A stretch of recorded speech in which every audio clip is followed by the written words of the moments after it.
Hey, Nick. Good afternoon. How's everyone doing? Not too bad. Hi, Christina. Hello, Charlie. Hello, Nick. Good afternoon. Hello, hello. How are you doing, folks? Good. You have a good weekend? Yeah. Just getting ready. I'm about a week out from my son being born. Oh, cool. Yeah, so super excited there. Just doing a lot of stuff to prep for that, and then just getting everything dialed in at my day job, and then trying to keep the flow of real estate going. But definitely did some cool stuff the last couple of weeks to help synergize the business. Getting some more bird doggers out there to help search properties for us. So That's looking good. to volumize here. I think we're on a good trajectory. Cool.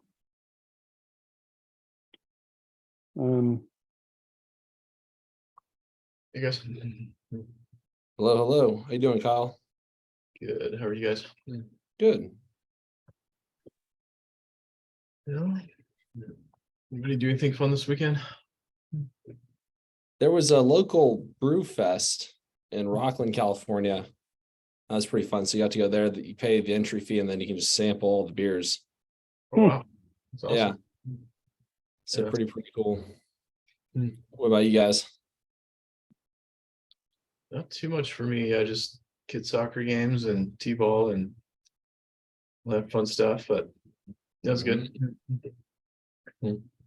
Right on.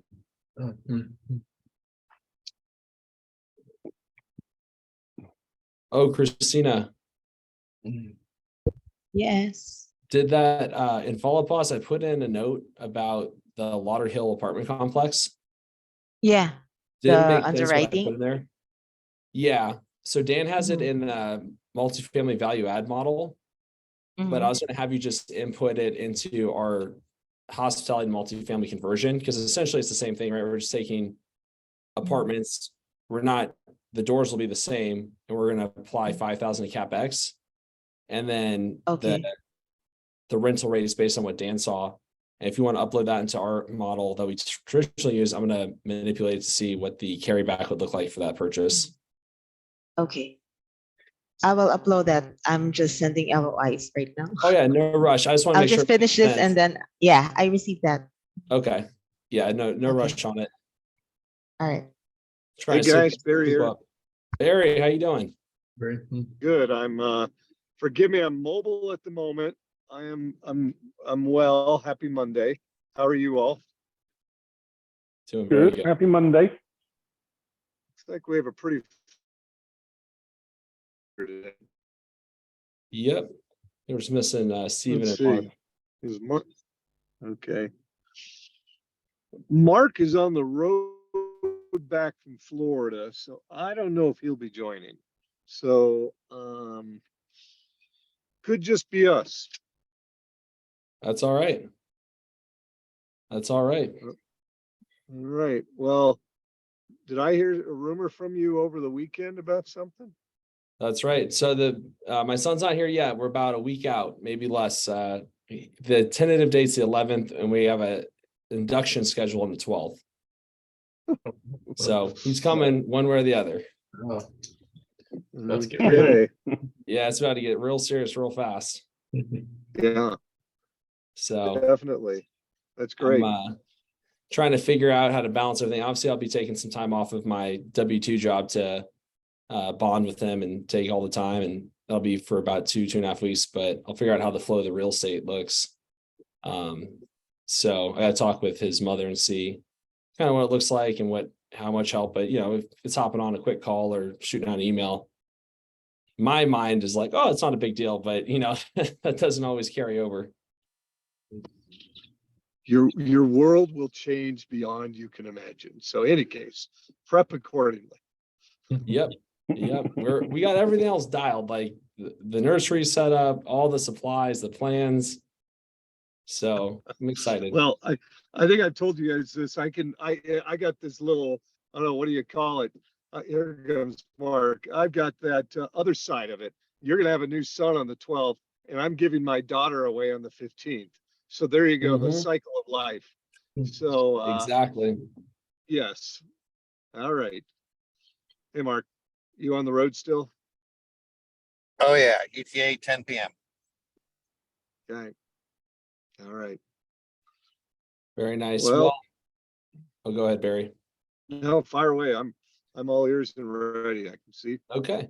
Yeah, we'll have some review preview today. So we'll go back through some of the properties we have discussed, give updates. I have one new lead published in a PowerPoint that we can cover, and then two other ones I've underwritten. I've been just working on tackling the properties that we have in queue, specifically like Holyoke, the Peters Creek property, and doing some development with new people that have tuned into our weekly calls. On Thursday, Steve and I broadcast over Zoom, but for the My First Million multifamily, and the audience has began to submit deals to us. So I spent some time with one of our attendees and showed him how to search properties in an effort for him to start creating a broker network, reaching out to myself to expedite or volumize the amount of leads that we can review. So we'll have some good stuff today, but nothing dramatic, and just forgive me for not having it fully formatted into the PowerPoint. But with that said, I'll start with the review. Big one is Holyoke, Massachusetts. This one is at a bit of a stall, but I'm still optimistic. Kyle and I had a great conversation with our analyst, Charles, and got a little bit more insight into what their reservations are as far as distributions and specifically around their holding costs. So originally we thought they owned the property free and clear. However, they are carrying some amount of debt on it. So Kyle had a good idea and suggested, well, what if we were to distribute funds or more funds during that refinance period to help offset that debt cost or that holding cost, as well as potentially plat out some of the parking lot, which they do have a platform for doing, to raise more funds in the interim while we're getting it stabilized. The analysts seem to be in favor of that.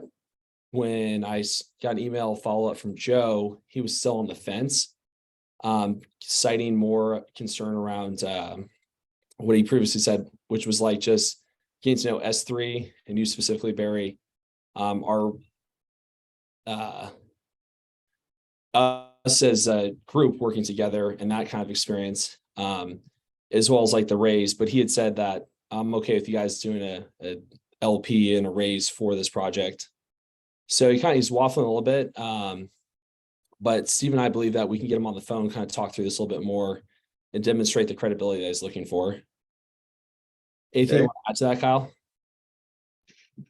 Yeah, I think he's just having trouble understanding or, kind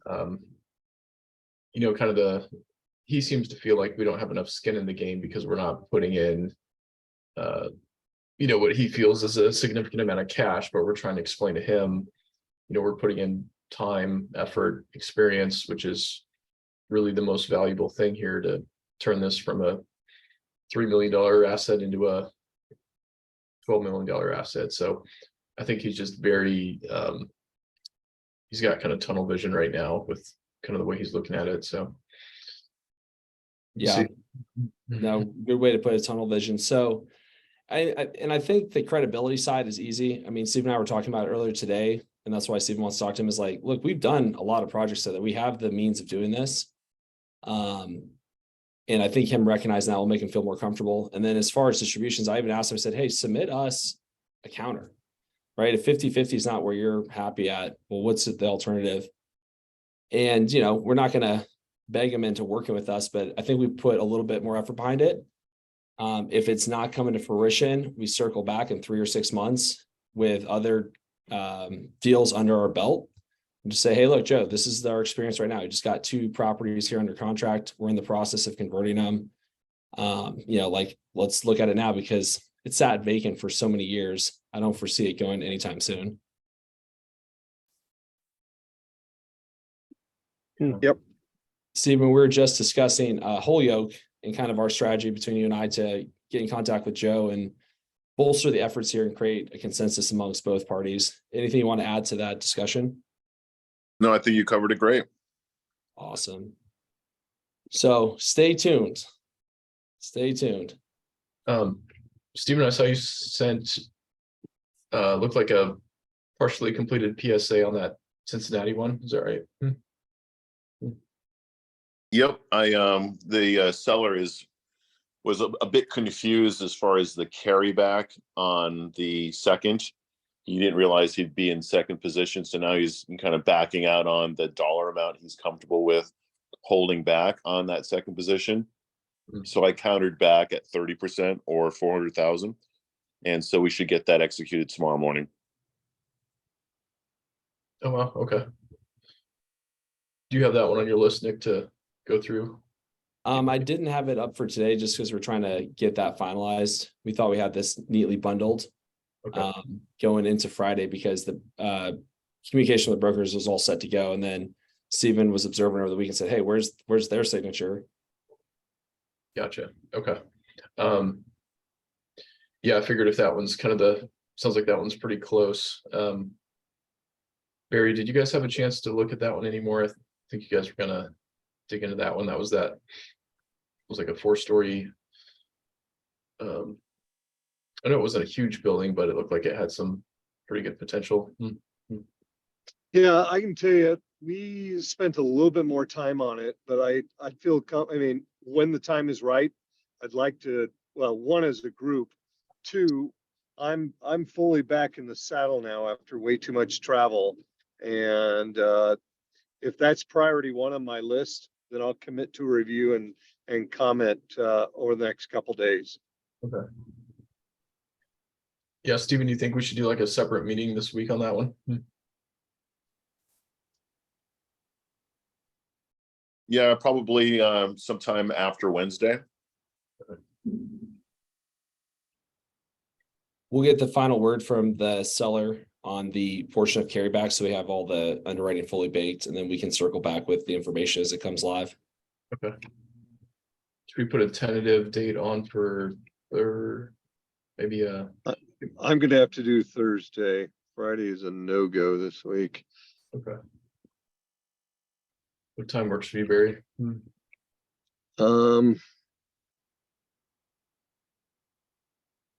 me just see what I move here. There's Flatirons.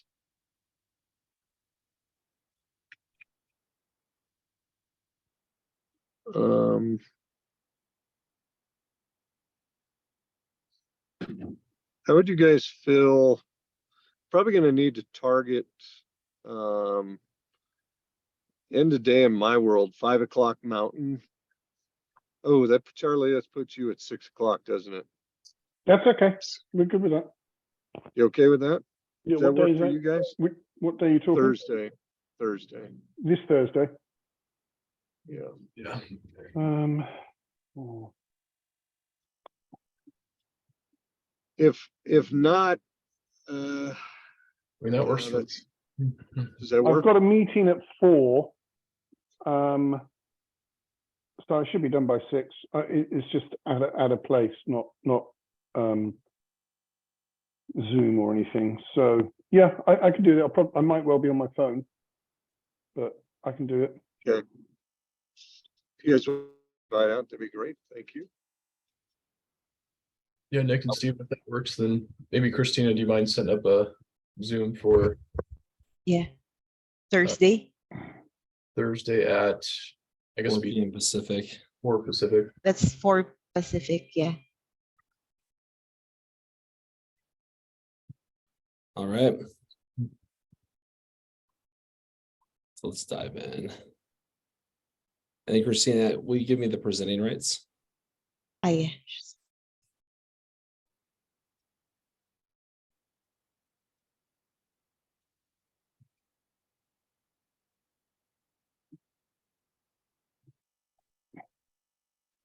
So I'll start off with one of the new properties I've scouted here, and then we'll go through the review, and time withstanding, I have 2 other ones I can show you.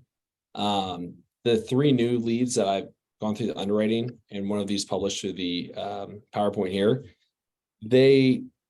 every aspect of them is good. The pencil number is a little bit of a challenge.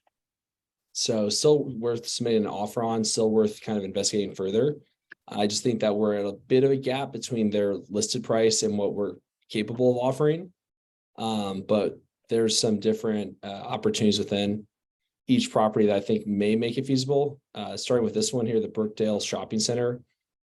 They're selling it on 4 acres of land which is smaller than the original parcel itself. So they're trying to subdivide it, basically capturing the other 4 acres of the parking lot, I would imagine, to develop or redevelop rather, and fractionalize the sale. So I want to talk to the broker, and potentially if we were able to capture that land at an increased price, it might make this model make sense if we were to plat it off and sell it. But without further ado, make sure all this is updated. So the square foot per capita on this property is in Moorhead, Minnesota, is a 5 and an 8.3 against the state almanac at 4.9. With that said, there's a 3-to-1 ratio of non-climate controlled to climate controlled within the area. So discounting the existing market, because we'd be offering that fully enclosed climate controlled, we have a little bit of opportunity or margin there. And obviously being in the Midwest with hot, humid summers and freezing temps and wet winters, I think that product's gonna be in high demand. The average at 123 for a 10 by 10 is a little bit light, but I'll pull up the DIMS and we can look at some of the competitors that are Class A, where I placed underwriting and think we could fetch these rates. Strong population despite negative growth, acceptable median household income. Biggest challenge here, $1.5 million valuation at 27.6% IRR against a $4.6 million ask. It's been on the market for over 600 days. So I think that there's, obviously they're not getting the offers that they want at this price. Built in 99, renovated in 2015. We're looking at about 60,000 square feet here. Single story. You can see the original parcel sits on just under 8 acres. They're listing it with 4 acres of availability. So when I get a call back from the broker, that's when I want to follow up and understand is like, hey, is that available for purchase? Or what kind of concessions can you give on that 4.6 million to make this make more sense? Otherwise, the exemplary building outside looks great. Maybe just some acid washing or light touch up to the exterior facade with the brick here, the concrete bricks. Indoors looks amazing from that floor, well lit. Obviously visually, there's nothing you can see for the roof. The outside aesthetics are strong. Wouldn't need a lot of CapEx as far as the external conversion, as well as the interior units.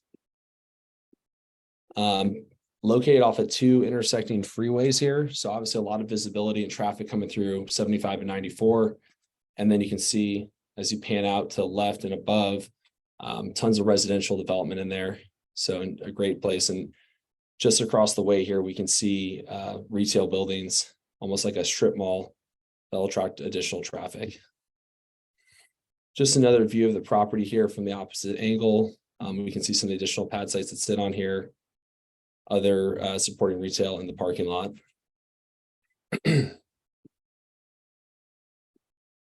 From a competitor landscape, we have a lot concentrated up to the northwest over here.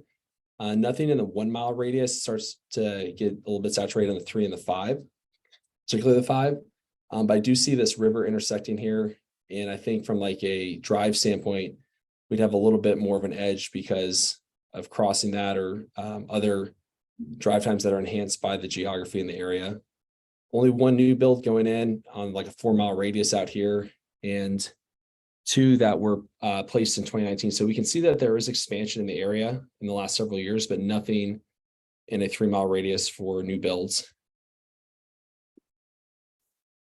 Just to look at the rates, we can see the average at 123, but what's promising is we're seeing a spike with December of 2022 at 132. So there is a driving force in the market to increase rental rates. So it tells me that they're not quite at that saturation point. Taking a look at the underwriting. And again, I'll snap out of the PowerPoint to show you guys. Well, actually, let me start there. The DIMS on the property and some of the competitors that I've been able to identify.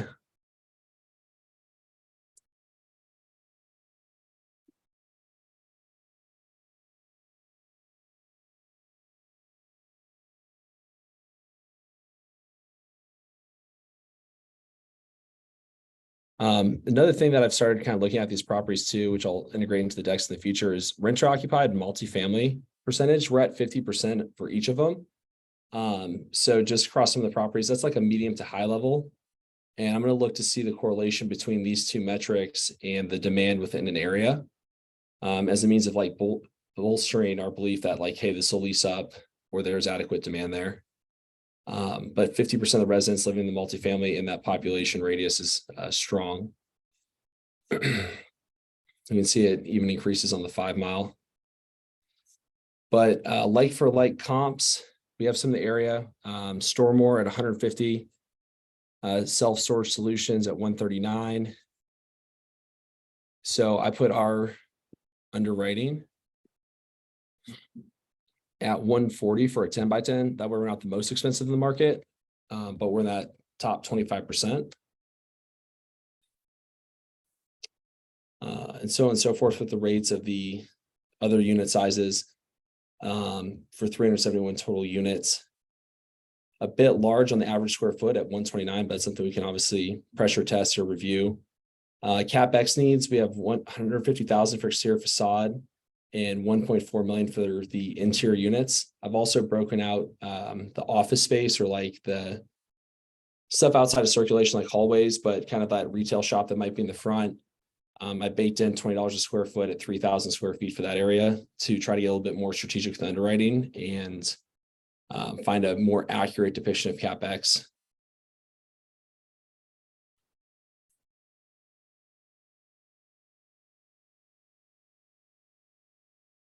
And we can see on the right here, the refi capital multiplier and IRR.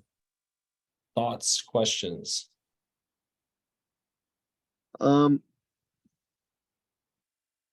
Well, I need to look at this one on where it's located, team.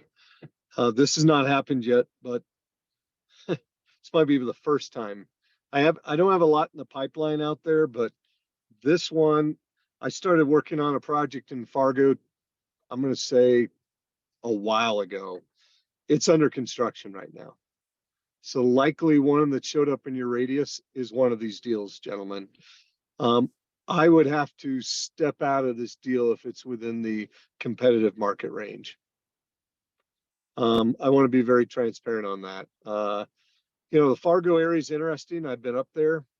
You know, I'm looking at you may be far enough east that I would be, is that the 5 I'm looking at now or the 3? Yeah, this is the 5 mile.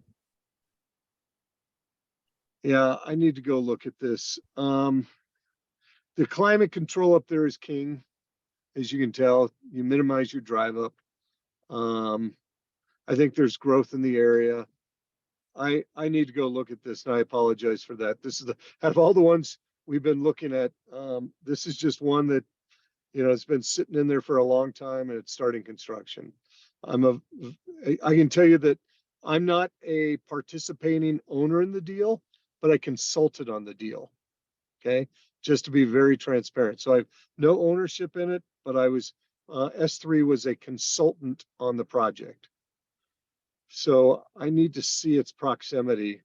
When you send out the new deck today, or is this one you sent out already today that I have the address? No, I will send this out. Christina, you have this deck, correct? Yes, I have. Will you just send an email out to the group with this one on there? Okay. Thank you.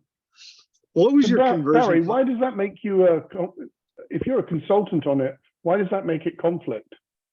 I don't have a written conflict, but Oh, I have I'll say I have oops, sorry, someone was dialing in. Can you guys hear me now? Yeah. yeah. Okay. I have more of you know, our industry, gentlemen, as you all know, is so small that I'm very cautious to ensure that I work not to create competitive environments through anyone I've touched. And although this deal is done, it's underway, I just want to look at it. Okay. So I'm not held that I couldn't come develop this with you guys. Okay. But this is one is just when you pulled up Fargo and I started looking at it, I was like, I got to check this. Yeah, no, I So- completely understand. Check Yep. out the radius of it and whatever you feel is like ethical. Yeah. No, let me get into it and just see how far away it is.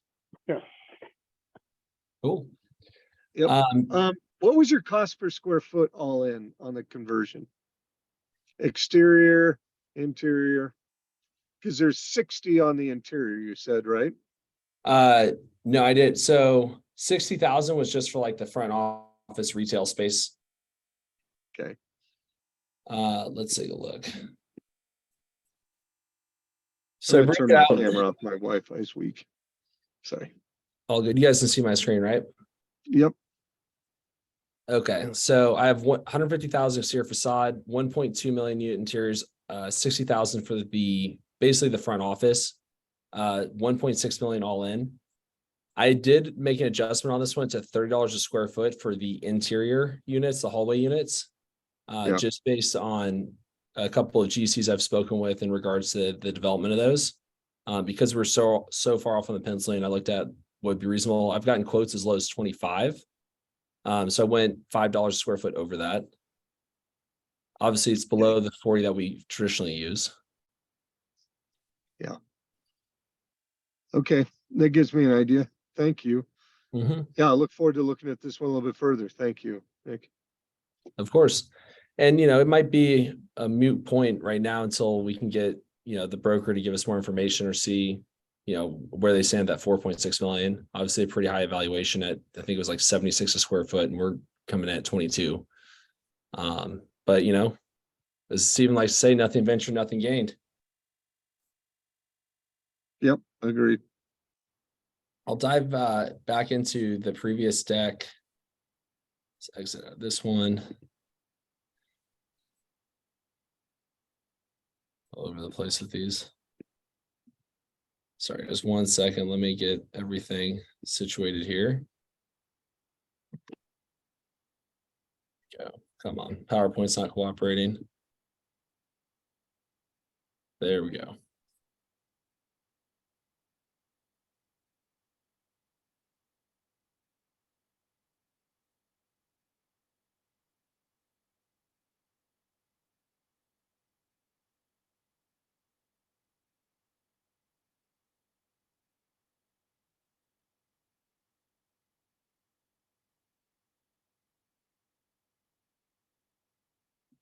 Okay.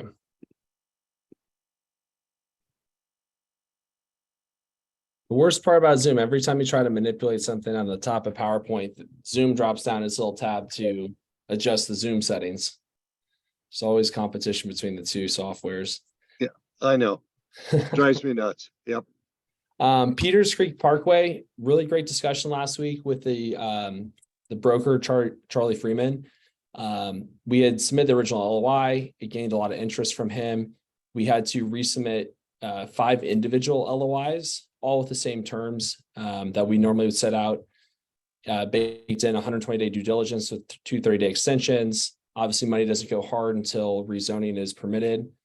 But the 1.1 million for the property was appealing to the broker, and he felt confident that the sellers would be interested in it. I shot him a note just before this meeting to follow up and see if he's had a chance to review with the sellers so we can get back on the line. I've also put in an additional 100,000 for a small parcel right here, this triangle. The acquisition of that did not change the underwriting significantly, but it would allow us to get potentially a signalized intersection here and a little bit easier access to the self-storage. So I felt it prudent to spend that extra capital in order to get that portion and make it a little bit more accessible or visible from the street. Kind of give a back overview. Obviously, this is Mark's backyard. Strong median household income. We're close on the price for what they want. Saturate on the 5 mile, but we got strong representation on the 3 mile, and as well as population growth to kind of offset that over the next several years as we build and begin construction. Mark, any updates or adds to this? I know you've been investigating extensively, and I know that there was a competitor coming in the area. Yeah, nothing additional to add at this point.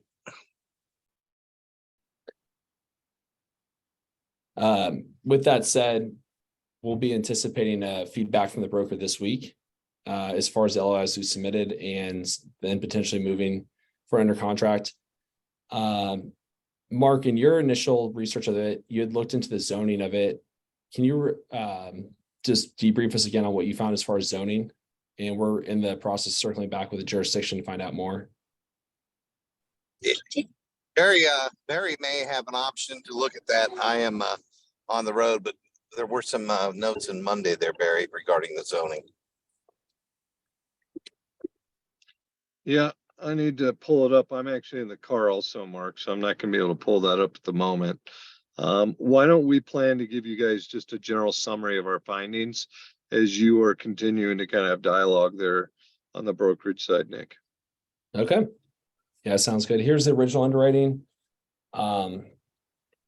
With a $1 million ask price at 25.8% IRR. Like I said, I'd bumped up to 1.1 million to include that land, a little triangle piece.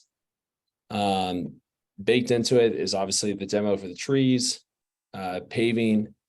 We have the interior units at $80 a square foot. So, complete building, as well as vehicle storage for the property as well. And this would encompass covered and uncovered. And that's at $20 a square foot for the canopies.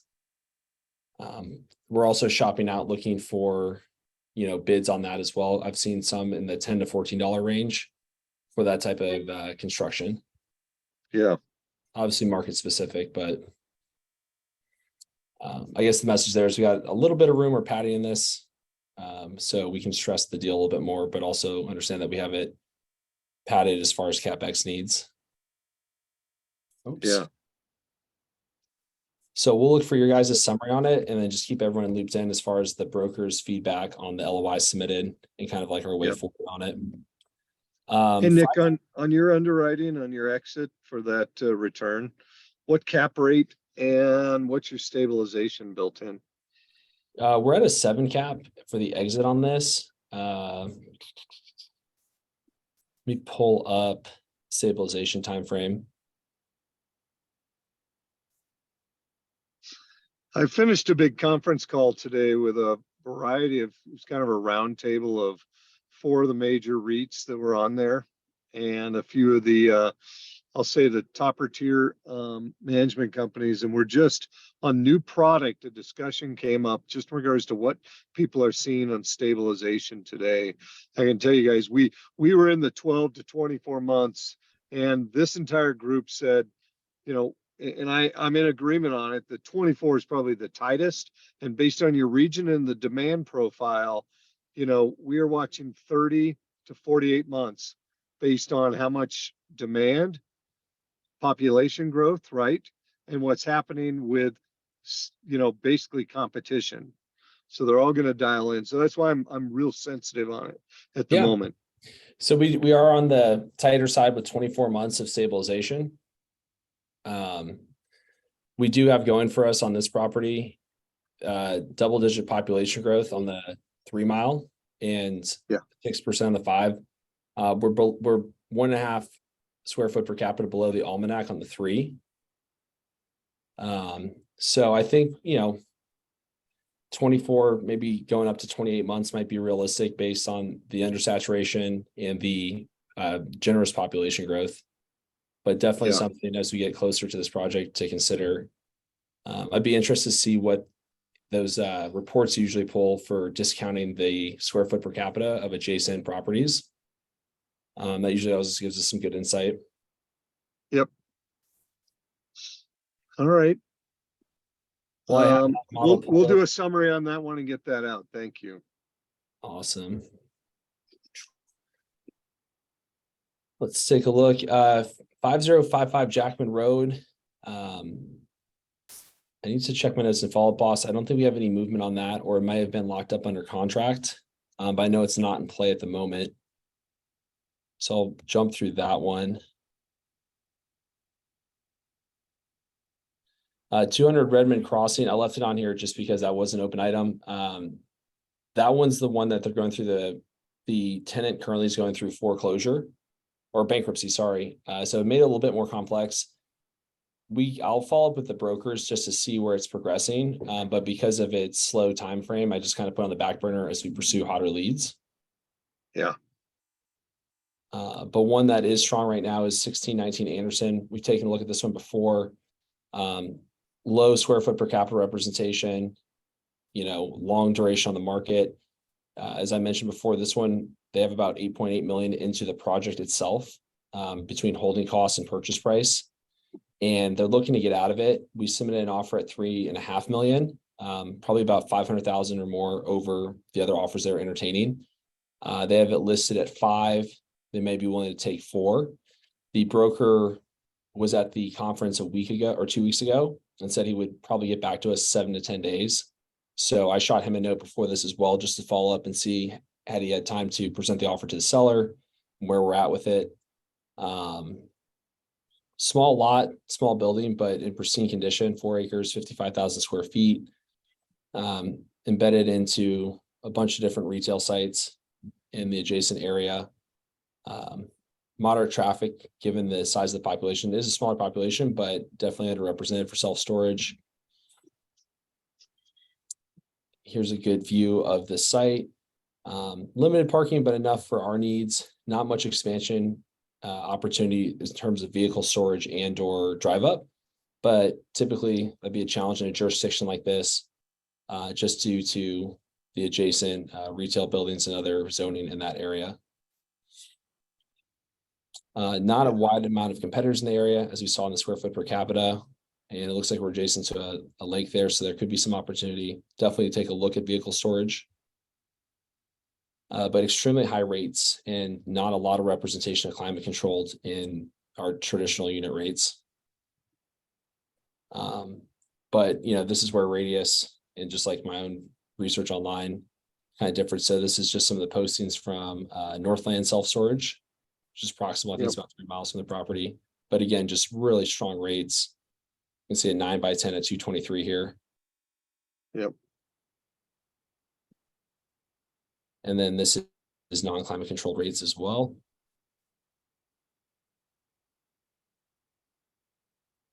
And just look at the underwriting.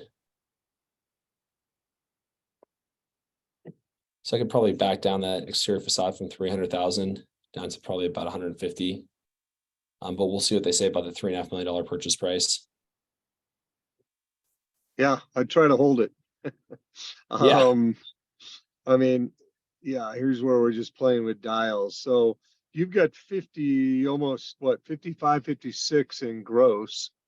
So we're gonna lose 20% in there. So definitely the lower sized, and we don't have much site to work with. We could probably get a couple drive up buildings in that parking lot. Because we can take out at least half that parking. So you're 55, yeah, gross there. Yeah. This is a retail store, so it's probably got a ceiling height of 20 feet or less, right? Let's see if they're listed on this one. It does not say on this portion. I can double check the OM.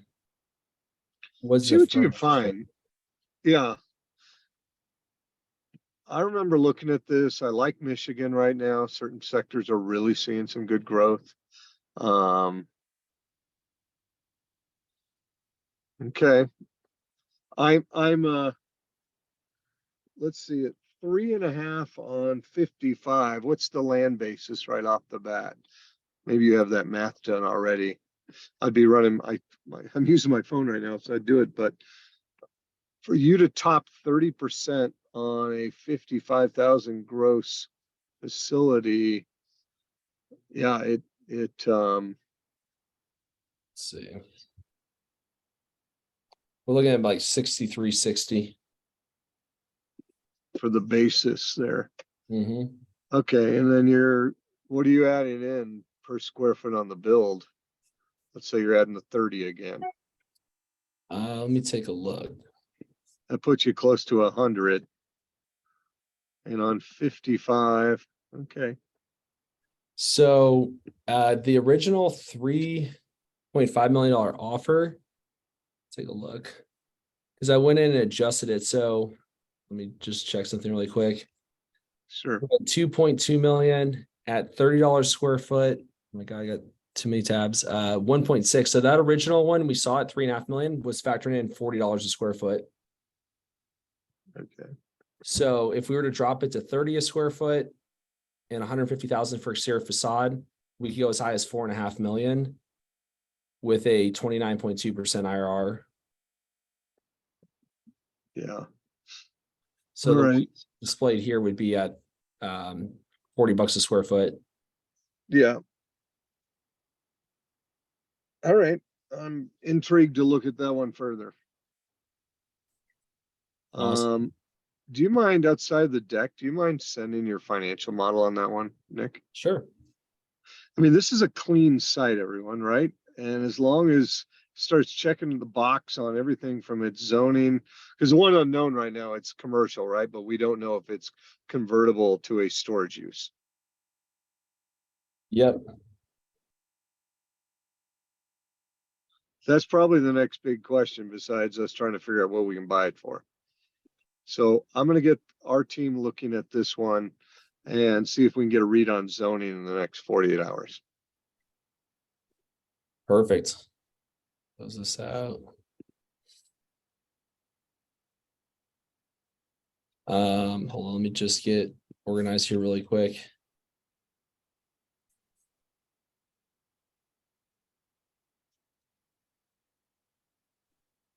Okay, I put a task in for Christina. She'll send out all the documents we have on that last property we just looked at.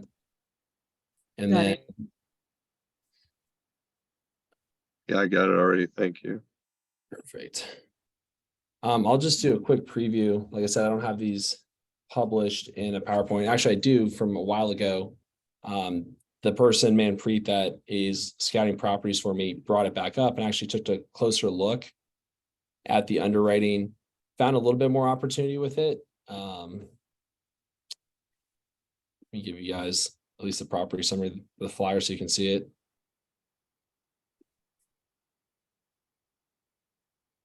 So St. Louis, Missouri, 9521 Lewis and Clark Boulevard. Big retail space, actually not big, 53,000 square feet, 5 acres, former grocery store.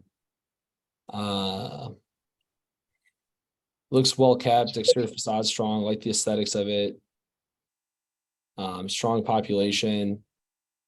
Median household income was kind of the biggest concern here. I'm not sure why it's so low in the 30s.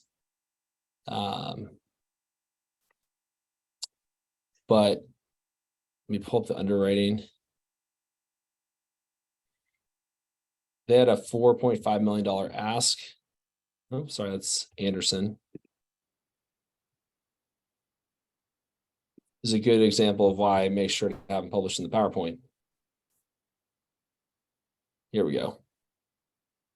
We can see the rates at up to 150 for a 10 by 10 climate controlled. They're fetching even higher in the market. Like I said, I usually don't go with the highest, but something near the top.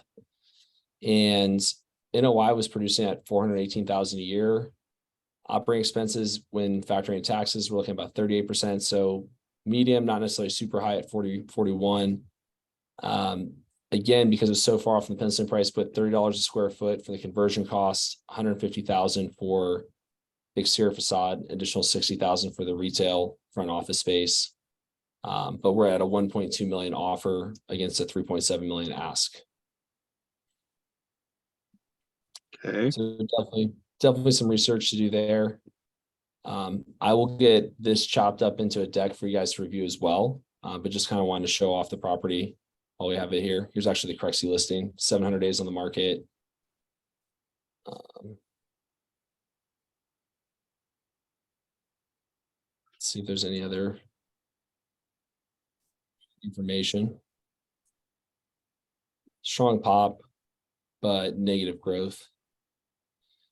The other one I'll publish for you guys too is 200 Cap Street. This is in Salem, North Carolina. This is a light industrial building.